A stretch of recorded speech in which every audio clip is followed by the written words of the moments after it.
Hey everyone, in today's video, I'll show you how to turn off the sensitive content settings on X, formerly known as Twitter. Let's get started. First, open the X app on your phone and log into your account. Then here tap your profile icon in the left corner.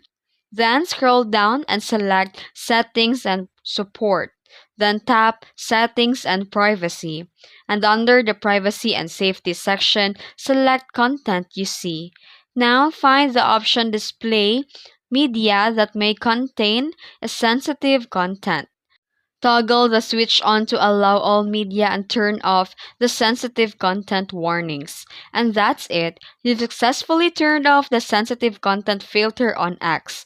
Now you'll be able to see all the media without restrictions. If you found this video helpful, don't forget to like and subscribe for more tutorials. Thanks for watching.